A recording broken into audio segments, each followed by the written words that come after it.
সবাইকে স্বাগত জানাচ্ছি বিডি ভিউজে। আপনাদের সাথে আছি আমি সুস্মিতা দাস। 2 দশকেরও বেশি সময় ধরে ইসরায়েলি প্রধানমন্ত্রী বেঞ্জামিন নেতানিয়াহু ইরানে হামলার জন্য সুনির্দিষ্ট লক্ষ্য নিয়ে এগিয়েছেন।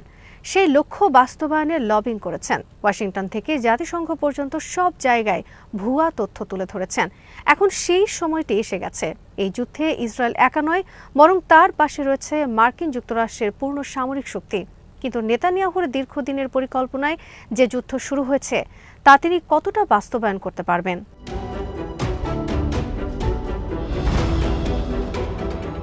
বছরের পর বছর ধরে নেতানিয়াহু এবং তার ঘনিষ্ঠরা মধ্যপ্রাচ্যকে নতুন করে সাজানোর কথা প্রকাশ্যেই বলে আসছেন। তাদের কল্পনায় মধ্যপ্রাচ্যের দেশগুলোর কোনো সীমানাই চিরস্থায়ী নয়। এই অঞ্চলটি তাদের কাছে একটি দাবার বোর্ডের মতো, যা ইসরায়েলের কৌশলগত এবং আদর্শিক আকাঙ্ক্ষা অনুযায়ী সাজানো হবে।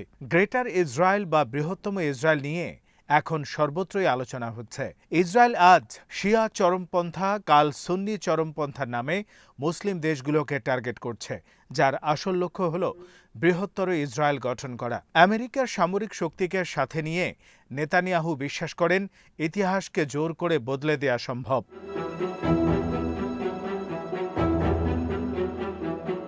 মার্কিন যুদ্ধসচিব পিট হেগসেথ এবং স্টেট সেক্রেটারি মার্কো রুবিও মুখস্থ বুলির মতো একই কথা বারবার বলছেন।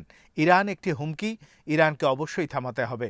এর আগে সাবেক মার্কিন প্রেসিডেন্ট জর্জ ডব্লিউ বুশ এবং তার সহযোগী ব্রিটিশ প্রধানমন্ত্রী টনি ব্লেয়ারের কাছে সাদ্দাম হুসেনের গণবিধ্বংসী অস্ত্রের মিথ্যা তথ্য দেয়া হয়েছিল। ইরানে হামলার ক্ষেত্রে এরকম তথ্য দেয়া হচ্ছে।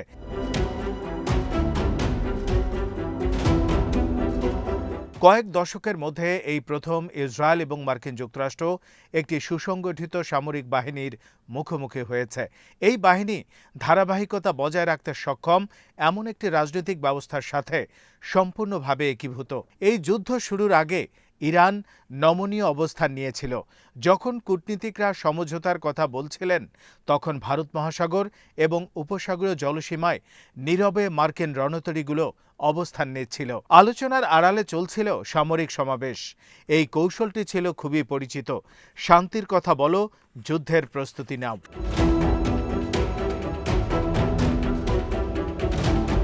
একটি স্বাধীন রাষ্ট্রের ওপর সম্পূর্ণ বেআইনিভাবে হামলা করা হলো। ইরানের সর্বোচ্চ নেতা আয়াতুল্লাহ আলী খামেনিকে হত্যা করা হলো। লক্ষ্যবস্তু করা হলো রাজনৈতিক ও সামরিক নেতাদের। একটি সার্বভৌম ভূখণ্ডে বোমা ফেলা হলো। এরপরও পশ্চিমা মিডিয়ায় ইরানকেই আক্রমণকারী হিসেবে চিত্রায়িত করা হচ্ছে। কিন্তু এবার সম্ভবত যুদ্ধের হিসাব নিকাশ বদলে যাচ্ছে।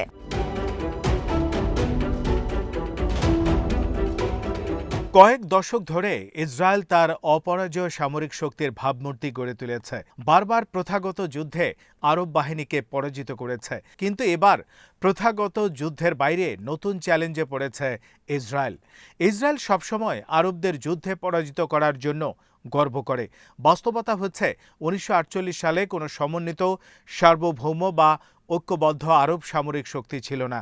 সেখানে ছিল খণ্ডিত রাষ্ট্র, প্রতিদ্বন্দ্বী রাজতন্ত্র, ঔপনিবেশিক জটিলতা এবং অসম সামরিক শক্তি।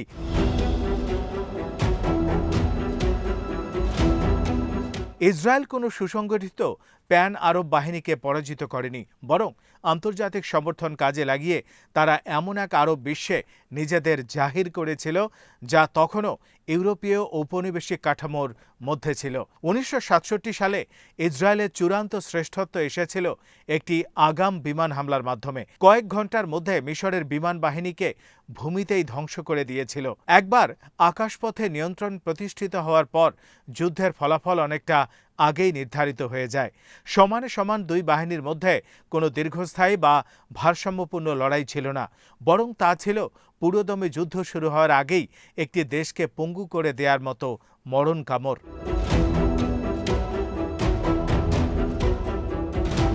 1973 সালে যুদ্ধ মিশর প্রায় জিতেই গিয়েছিল। এই বছরের অক্টোবরে এক আকস্মিক অভিযানে মিশরীয় সেনাবাহিনী সুয়েজ খাল পার হয়, বার্লেব লাইন ভেঙে দেয়, সিনাইয়ে অগ্রসর হয় এই ঘটনা ইসরায়েলি কমান্ডকে স্তব্ধ করে দিয়েছিল। 1967 সালে তারা যে বিজয়ের গল্প রচনা করেছিল তা ফুটো হয়ে যায়। ইসরায়েল প্রতিষ্ঠার পর এই প্রথম কোনো আরব সেনাবাহিনী এমন পরিকল্পনা, সমন্বয় এবং রণক্ষেত্রের দক্ষতা প্রদর্শন করেছিল যা ইসরায়েলকে রক্ষণাত্মক অবস্থানে যেতে বাধ্য করে।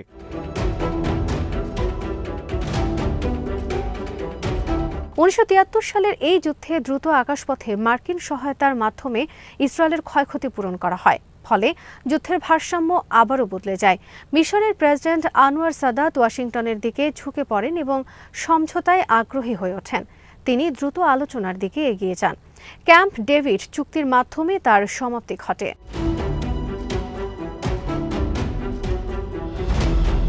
1973-এর পর থেকে ইসরায়েলের প্রধান সংঘাত হয়েছে মূলত নন স্টেট অ্যাক্টর বা রাষ্ট্রীয় কাঠামোর বাইরের গোষ্ঠীগুলোর সাথে। লেবাননে তারা হিজবুল্লাহর মুখোমুখি হয়েছিল এবং শেষ পর্যন্ত পিছু হটতে বাধ্য হয়েছিল। গাজায় আমেরিকার বিশাল সমর্থন এবং অত্যাধিক সামরিক শক্তি থাকা সত্ত্বেও তারা হামাসকে নির্মূল করতে পারেনি।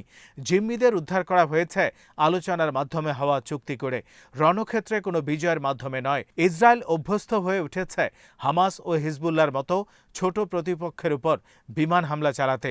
একটি ঐক্যবদ্ধ রাজনৈতিক নেতৃত্বের অধীনে থাকা বড় এবং সুসংগঠিত সেনাবাহিনীর বিরুদ্ধে দীর্ঘস্থায়ী যুদ্ধে তারা অভ্যস্ত নয়।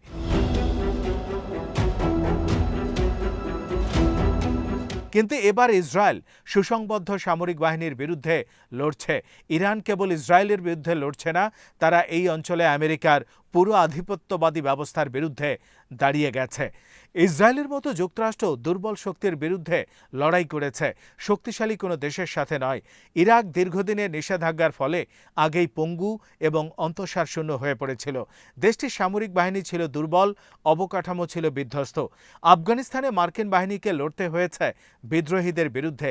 লিবিয়া, সোমালিয়া এবং সিরিয়ার যুদ্ধগুলো ছিল খণ্ডিত রণক্ষেত্র এবং বিচ্ছিন্ন গোষ্ঠীদের লড়াই।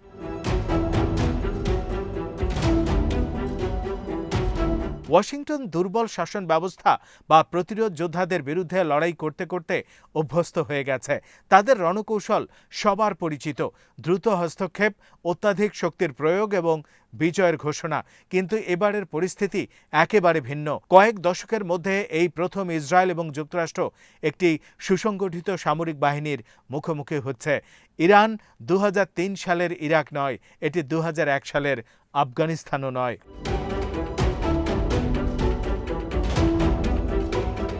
ইরানের রয়েছে ভৌগোলিকভাবে শক্ত কৌশলগত অবস্থান, বিশাল জনসংখ্যা, শক্তিশালী সামরিক প্রতিষ্ঠান এবং এই অঞ্চলের অন্যতম বৃহত্তম ক্ষেপণাস্ত্র ভাণ্ডার। আরোপিত নিষেধাজ্ঞার মধ্যে দেশটি কয়েক দশক ধরে দেশীয় অস্ত্রশিল্প, ড্রোন প্রযুক্তি এবং প্রতিরক্ষা অবকাঠামোতে বিনিয়োগ করে গেছে।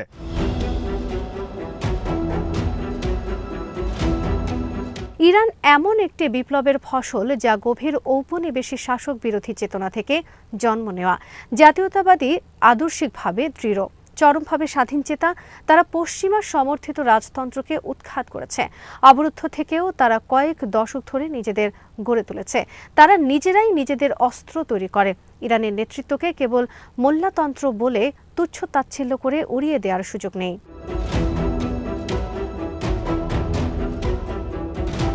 তেহরান ইসরায়েলকে একটি বিচ্ছিন্ন শত্রু হিসেবে দেখে না, বরং মার্কিন আধিপত্যবাদের বৃহত্তর কাঠামোর মধ্যে সবচেয়ে সুরক্ষিত একটি কেন্দ্র হিসেবে দেখে।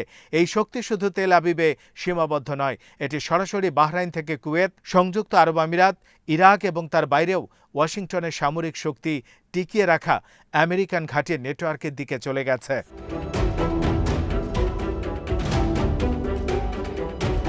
ইরানের পাল্টা হামলাগুলো পরিকল্পিতভাবে মার্কিন সম্পদ এবং যেসব দেশে মার্কিন সেনা আছে সে দেশগুলোকে টার্গেট করেছে।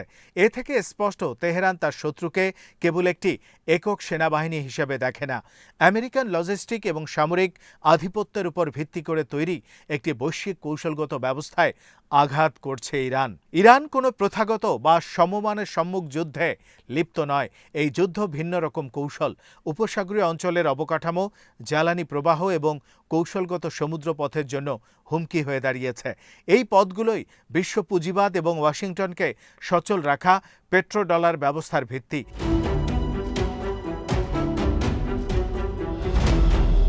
ইরান জানে উপসাগরীয় অঞ্চল অস্থিতিশীল হয়ে পড়লে তার ঢেউ জ্বালানি ও মুদ্রা বাজার এবং আমেরিকান শক্তির উপর নির্ভরশীল আর্থিক কাঠামোর উপর আছড়ে পড়বে। ইরানের সামরিক অভিযান ওয়াশিংটনের সবচেয়ে বিপজ্জনক দুঃসাহসিক অভিযান হিসাবে প্রমাণিত হতে পারে, যা শুরু হয়েছে এক বেপরোয়া প্রেসিডেন্টের হাতে। এর মধ্য দিয়ে মার্কিন সাম্রাজ্যের পতনের শুরু হতে পারে।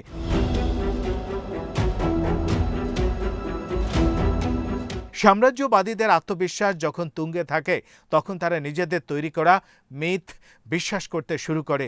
তারা সামরিক শ্রেষ্ঠত্বকে কৌশলগত প্রজ্ঞা বলে ভুল করে। তারা নিজেদের বোঝায় যে শক্তি দিয়ে ইতিহাসকে নতুন করে সাজানো সম্ভব, কিন্তু শেষ পর্যন্ত তা ভুল প্রমাণিত হয়। দুর্বলতার কারণে সাম্রাজ্যবাদের পতন হয় না, তারা ব্যর্থ হয় কারণ তারা নিজেদের শক্তিকে অনেক বেশি বড় করে দেখে। তাদের পতন শক্তির অভাবে নয়, বরং অতিরিক্ত আত্মবিশ্বাস কিংবা দম্ভ থেকে ঘটে থাকে।